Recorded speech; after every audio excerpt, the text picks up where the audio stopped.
Rabotai. Ouais, Ikra Yaakov. Révi.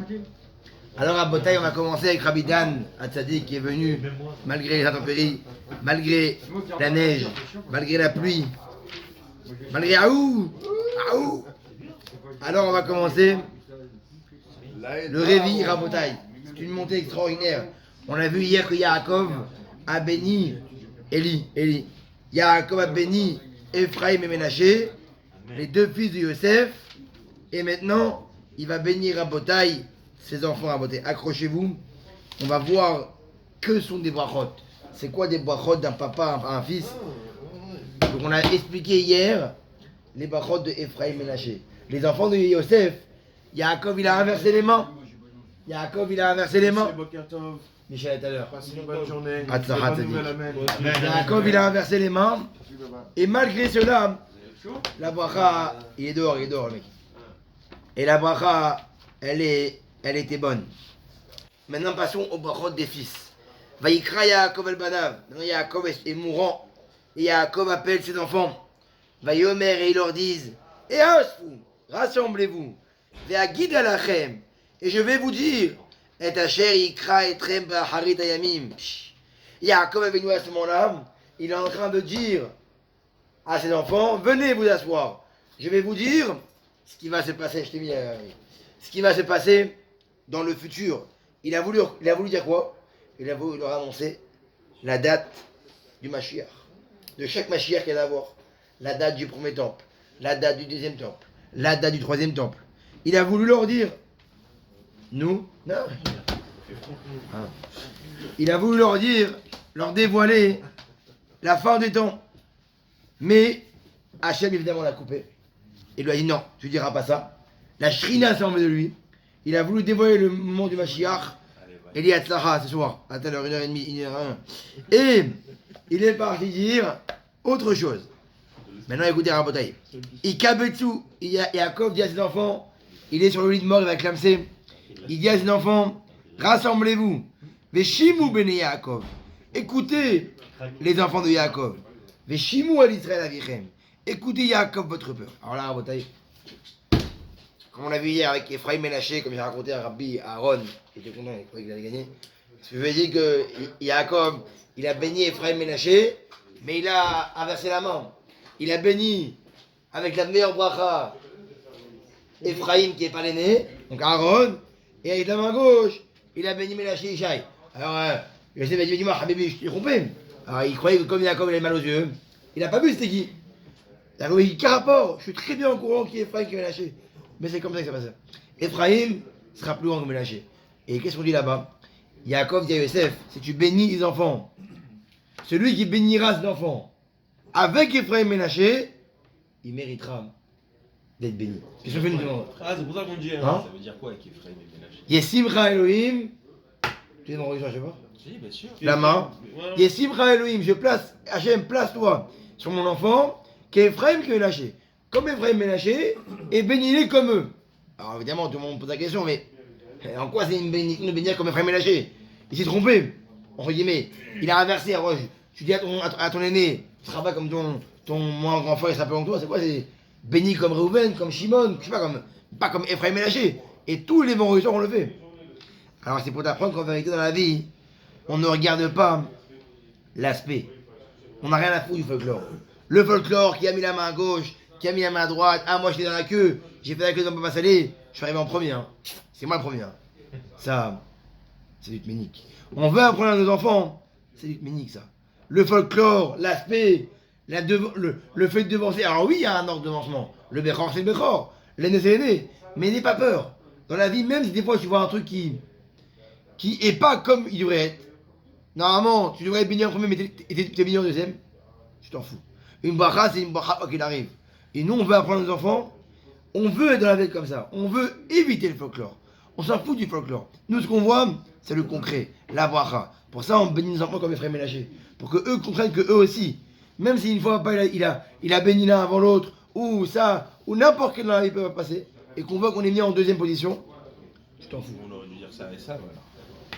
Ouais, c'est sûr, c'est vrai. Mais ça, Mais quand tu le bénis problème, c'est que ça, il n'avait pas d'oreille pour écouter. quand tu bénis ton enfant, il faut que ce soit toujours l'aîné. Oui, oui, non, évidemment qu'il y a un ordre. Imagine, t'as l'autre qui est pas là, il est allé aux toilettes à ce Non, moment-là. pas ça, mais il a rien de. C'est ça. Non, parce que des fois, Évidemment que tu vas bénir moi, d'abord le. personnellement, des Oui. fois, avant le Shabbat, bon, tu en fais Tout le monde, tout le monde. Des fois, ça m'arrive des fois de le grand et après. Il faut. l'autre, il est pas là, Non, mais voilà. il faut un ordre. Il faut d'abord le Mais grand après le si petit. l'ordre, il y a eu un fait que, tu passes au... Mais même mis à part ça, même si tu fais un bon ordre, on veut t'apprendre que ta bracha que tu fais, et tu bénis les enfants, que dans leur vie, ils comprennent que le folklore ne compte pas. Alors même ça veut dire, mais c'est C'est le plus important. l'essence de la bracha même que tu fais, c'est pour leur apprendre ça. Il n'y a pas d'ordre. Une bracha, c'est une bracha. D'accord. Quoi qu'il arrive, que t'arrives et que Pinto t'a mis la main droite ou la main gauche, ça change rien à faire. Quoi qu'il arrive, il faut que tu donnes 10 000, mais ça change rien à faire. C'est pas pareil, c'est la même chose. 10 000. C'est pas le. Maintenant, il va bénir. Pour commencer. Hein. C'est les 20% du SF. Alors, maintenant, il va bénir Réhouven et les 12 tribus. Alors là, écoutez, il donne des brachot qui sont très compliqués à comprendre, mais il va être très dur, Yaakov. Très, très dur. Parce qu'on rappelle que Réhouven, Shimon, Lévi, bon, ils sont tzadikim, mais ils ont quand même fait des mini-conneries, entre guillemets. Yosef, ils ont tué Shrem. Alors, il y va pas sur le guillemets. Réhouven, Béchori. Donc d'abord, évidemment, il bénit Réhouven. Donc ça montre que on garde le Béchor en premier. Réhouven, Béchori, Ata. Toi, Réhouven, tu as été mon Béchor. Tu as été mon premier enfant de Léa. Kokri, tu as été ma force. Le premier enfant en général, celui qui donne la force aux parents. Celui qui donne la force aux parents, il dit, hey, ça y est, je suis un guerrier. Je suis un papa maintenant. Et on dit que Yaakov Avinu, quand il dit c'était mon prémisse, Réchit Oni, le prémisse de ma semence. Ça veut dire quoi? C'est-à-dire que Yaakov, la première fois qu'il est avec sa femme, la première semence qui est partie, c'est la bonne enfant. Il n'a jamais eu un écoulement extérieur toute sa vie. C'est quoi Oni? C'est tu es le prémisse de ma force. Yeter, c'est et. Puisque tu es le Bechor, l'aîné, tu aurais dû être plus important et être entre guillemets le Cohen, le prêtre de la famille, entre guillemets le top quoi. Tu aurais dû être ça. Veillez tes rases. Tu aurais dû être même le plus grand roi, le roi par rapport à tes frères. Pahaz, Kamaim, c'est dur. Il lui dit à Réhouven, t'as été mon Bechor, t'as été ma force, mon prémisse, celui qui m'a donné la force d'être un papa. Mais malheureusement, t'aurais dû être le meilleur des frères. T'aurais dû être l'aîné, le top du top, le roi. Quand on dit regarde, quand on voit l'aîné dans la famille, celui qui gagne toujours mieux, celui qui a toujours été mis, qui a pris le plus gros billet de papa, celui qui a pris la plus grosse partie, les plus gros cadeaux. T'aurais dû être le meilleur des frères, le top. Mais Pahaz, Kamaim, Al Totar. Il dit à Pahaz et à Béala, l'empressement que tu as en toi, le fait que tu as été toujours empressé, tu as trop vite montré ta colère. C'est comme l'eau. L'eau, quand elle va vite, quand elle tombe dans une pente, elles vont très très vite. Et ça, l'empressement que tu as eu, Il y a la douda, il y a la douda. la douda que tu as eu, le fait que tu as montré ta colère trop rapidement, c'est ça qui t'a fait perdre la royauté, qui t'a fait perdre la prêtrise de tes pères. Al-Totar. C'est quoi Al-Totar? Il dit, tu pourras pas avoir ça. Tu aurais dû être l'homme qui a le surplus. Toujours le Bechor, qu'est-ce qu'il a le Bechor en général? L'autre il a 20 l'homme, lui il a 30 l'homme. L'autre il a 2 terrains, le Bechor il a 3 terrains. Parce qu'on se dit le Bechor c'est celui qui est le plus mature entre guillemets, et le plus apte. C'est mon premier à avoir tout. Mais toi, Al-Totar, tu n'auras pas le surplus. Tu n'auras pas le bonus du Bechor. C'est pas censé être des brachot?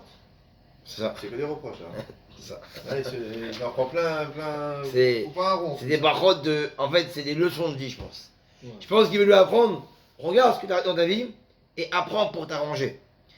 Al-Totar, tu n'auras pas le surplus. Qui a l'ita mishkavi avir. Pourquoi? Il se rappelle l'histoire de Rouven. Qu'est-ce qu'il a fait, Rouven? Rouven, qu'est-ce qu'il a fait? Il en avait marre que Jacob il aille où? Ah oui. Chez Rachel. Les choses- Ça y est, il en a marre. les choses- Tous les soirs, Gouloum Rachel. Ça y est. Il fallait voir un peu Léa. Qu'est-ce qu'il a fait? Il a pris le lit. Il l'a sorti. Et il a quoi? Et il a changé. Et il a mis où? Dans le lit De sa servante. de Léa, en échange avec des doudaïm Il est parti voir Rachel, il dit là, je te donne un peu de mezouman, un peu d'espèces, un peu de fleurs de bonne senteur, etc. Et on fait un échange. Bonne senteur contre une nuit avec ma mère. C'est bon? Elle a dit ok, il a enlevé le lit. Et sur ça, il dit Yaakov Avinu, sur ça, t'as été trop empressé. T'as pas attendu la fin. Laisse. Même s'il y a des parties de 10 fois avec Rachel, c'est pas grave. Tout est les Shamaïm. Tout est pour le bon Dieu. Laisse faire les choses. Tu as voulu empresser. Tu as tout perdu. Asher la karta mi ala emori beharbi. Non. Kalita mishkavi avicha. Az hilalta yetsuai alay. Alors à ce moment-là, tu as fait quoi? Tu as en vérité déplacé mon lit, couché mon lit. Tu as en vérité caché et étendu mon drap pour ta mère. Et voici pourquoi tu as perdu en vérité le fait d'être toi. Pourquoi quel rapport? Il n'est pas avec sa femme pour aller avec sa mère. Non, lui, Reuven, il en avait marre de voir que Yaakov, il aimait plus Rachel que tout le monde. C'est connu.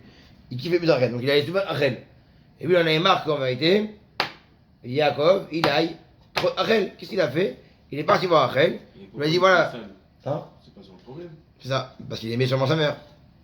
Il avait en vérité, il avait un amour pour sa mère tellement fort qu'il voulait que sa mère elle souffrait parce qu'elle voyait qu'en vérité, parce que le problème c'est que Léa, elle a eu un bien et un mal. C'est quoi? Un bien, c'était une poule, elle a pondu 6. Mais le problème c'est quoi? C'est qu'à un moment donné, elle était épuisée, donc elle savait plus rien. Alors que Rachel, elle avait encore un espoir, parce qu'elle était stérile. Bila, encore un espoir, parce qu'il y avait un compte, ils sont 12. Maximum, divisé par 4. Maximum, tout le monde doit avoir à peu près d'égal. Elle avait plus que tout le monde. Donc dès qu'elle est passée un seuil, c'est fini. Elle était plus apte d'avoir un enfant. Donc Yaakov il disait quoi? Il faut maintenant que je travaille sur quoi? Sur le reste. Rachel, Bila, Shifra. Et donc il disait Reuven, oui, ma mère elle est triste, parce qu'elle a pas avec Yaakov. Elle aime Yaakov. Qu'est-ce qu'il a fait? Il a enlevé le lit et il a dépassé contre des encens avec Rachel, il a fait un marché à la Bible, hein. Mais Yaakov lui a dit, la vérité, t'as fait une bêtise, t'as fait une grave erreur. Tu n'aurais pas dû faire ça. Et pour ça, Totar, tu n'auras pas le top. Tu n'as pas mérité la prêtrise. La prêtrise par rapport à tes frères. Tu as été trop empressé. Tu as voulu bien agir, ça, la douda. C'est quoi la douda? C'est quand on veut faire un truc vite, sans réfléchir. Laisse comme ça, laisse faire. Et après tu laisses. Ça c'est Reuven, la première bracha. Shimon ve Lévi. Maintenant il prend Shimon et Lévi, il les met ensemble. Parce que Shimon et Lévi c'était une équipe. C'était les deux frères. Ahim, les frères là-bas, quel est. Alors il dit. Pourquoi il dit Shimon, Lévi, des frères? Tout le monde c'est des frères. Shimon, Lévi, Reuven. Il dit non. Parce que ensemble, en tant que frères, ensemble les deux, ils sont partis tuer Shrem. On se rappelle l'histoire avec Dina. Dina, elle est prise par Shrem, il la viole, il veut se marier avec elle, ils vont voir Yaakov, lui demande, on va prendre ta fille. Lui, il lui dit quoi? Faites la Brit Mila. Tout le monde fait la Brit Mila. Au bout du 3e jour, tout le monde est malade. Yaakov lui a rien demandé. Shimon Lévi, il dit quoi? On va laisser notre soeur avec des porcs comme ça qui l'ont volé. On y va, à deux. Ils ont déraciné la ville et ils ont fini. Donc en équipe, ils ont. Ça, ils sont appelés frères. Parce qu'en équipe, ils ont été complétés contre Shrem. Il dit Clé Hamas, vous êtes quoi? Vous êtes des tueurs. Vous êtes des tueurs. Mais Holotem, en vérité, qu'est-ce qu'il fait? Il a assemblé la bracha qu'il a fait à Esav. Bon, on rappelle, c'est quoi bracha Esav? Et il lui dit quoi? Il dit c'est quoi? Et Yaakov a dit à Esav, tu vivras avec ton épée. Et là, qu'est-ce qu'il fait? Il bénit ses enfants Shimon et Lévi, la même bracha que Esav. Vous serez des quoi?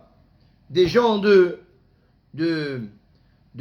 combattants, des tueurs atomiques. Donc il leur a dit quoi? Des tzaddik quand même. Évidemment. Des tzaddikim. Évidemment. Mais là, et même le vol, il dit, vous êtes des voleurs aussi. Donc il dit quoi? Il dit que Shimon et Lévi c'était des voleurs, des tueurs. Donc il leur dit, voilà, c'est comme ça. Besoda maltavo nafshim. Voilà, il dit, ouais. C'est une sacrée bracha, là. Il y a eu une histoire plus tard, c'est quoi? Avec Zimri. C'est qui Zimri? On verra dans Bamidbar. Zimri Ben Salou, très bien. C'est qui celui-là? C'était le prince de la tribu de Shimon.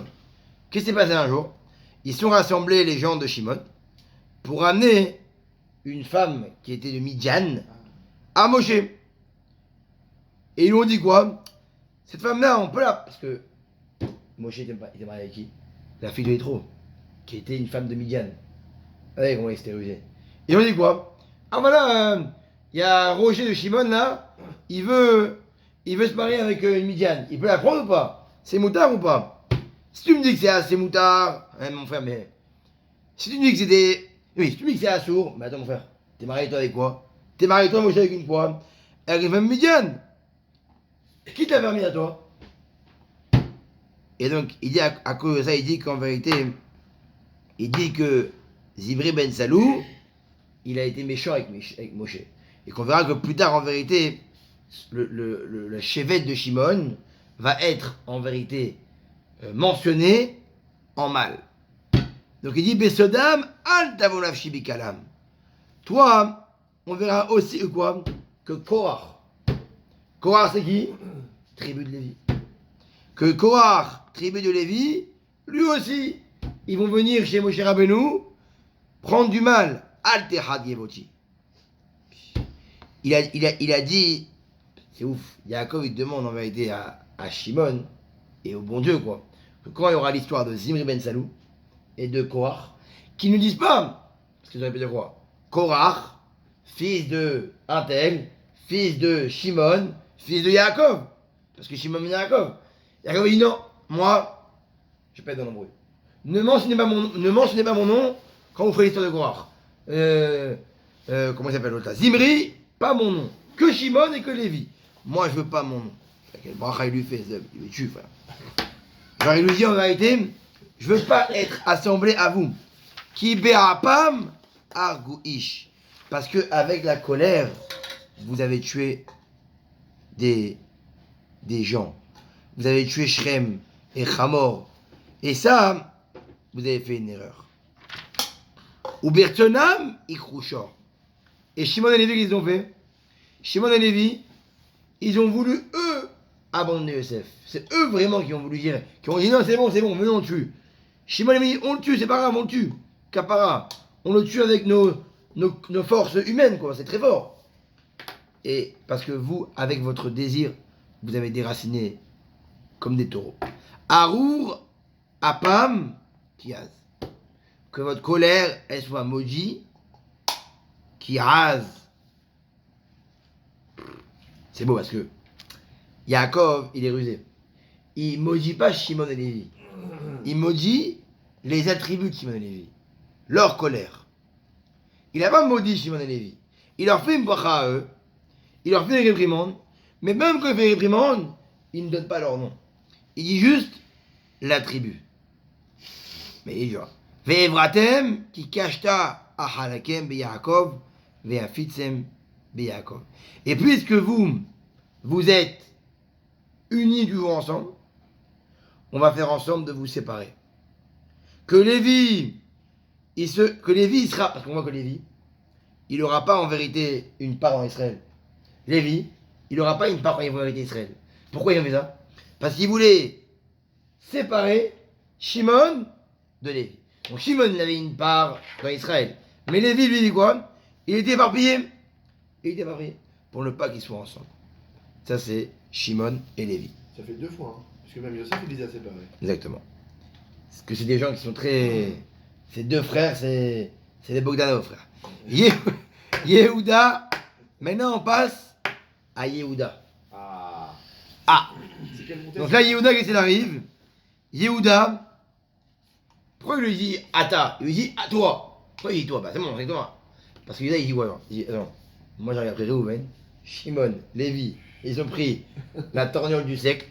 Moi Yehuda, je sais que j'ai fait une petite connerie avec au début Yosef. Avec Yosef, j'ai dit venez on devant. J'ai fait Tamar, le viol. Bon allez, à moi ce qui m'attend. Il dit non. Peut-être Jacob dit Yehuda, attends, non toi viens. Toi, pas de problème avec toi. Yodoucha Recha, tes frères, ils vont en vérité te remercier. Il y a Decha Beorev Evecha. Tes ennemis, tu vas aller par la nuque, ta main va les attraper. Parce qu'on voit que David, au temps de David, d'où il vient David, c'est un Melech, c'est qui? c'est un des fils. Yehuda est parti avec Tamar, ils ont eu un enfant, et après il y a Abimelech. Donc David Abimelech vient de Yehuda. Et on voit que Yehuda, qu'est-ce qui s'est passé? Yehuda, David Abimelech lui aussi, ses ennemis, jamais ils arrivaient à l'attraper. Jamais. Jamais. Absalom, son fils, Shaoul, tout le monde voulait prendre David le tuer, personne n'arrivait. Grâce à qui? Grâce à Yehuda, la bénédiction de Jacob. Ishtachavu lecha bene avicha. Tous les fils de ton père, ils vont se prosterner devant toi. Gour Arié Yehuda. Oh, c'est beau Yehuda. Gour Arié. Tu es un lionceau, Yehuda. Tu es un lionceau. Un homme qui est fort comme un lion. Miteref Beni Alita Kara. Tu es toi en vérité. Oh. Parce qu'en vérité, Yaakov, quand il a vu Yehuda, il était sûr que c'était Yehuda qui avait tué Yosef. Pourquoi? C'est qui est le plus fort? C'est Yehuda. C'est le plus costaud. C'est quoi? C'est lui qui l'a tué. Pour ça, il dit qu'en vérité, que Yehuda, il est comparé au lion. Que le lion, c'est une bête qui, lui, il griffe. Et donc, quand les fils ont dit, papa, il y a un lion, il y a une bête sauvage qui a tué Yosef, avec la tunique là. Lui, qu'est-ce qu'il croyait? Qui est la bête sauvage? Yehuda, qui est très fort, il a dit de tuer. Non. Miteref, Beni Alitakara, Ravat Karié, ou que la vie qui mène. Non, toi, quand j'ai cru que c'était toi qui avais tué, je t'ai vite retiré. Tu m'as vite dit, non, moi je n'ai rien fait. Je n'ai pas tué. Pareil avec Tamar. Quand on voit que on voulait la tuer, tu as dit quoi? Tu as dit non. C'est moi qui ai fait quelle bêtise. Tu t'es avoué. Yehuda, on l'a appris ensemble. C'est Yehuda, celui qui porte. Il porte ses décisions. Il porte ses responsabilités. Il est fort de responsabilité. Pour ça, lui, il est quoi? Il est comme le lion. Il se prosterne, il est courbé comme le lion. Et il court comme un lion. Ou que la vie est comme un chien, mi qui nous. Qui le lèvera? Il est comme le chien que c'est dur à le lever. Il faut l'appâter. Il faut en vérité donner ça.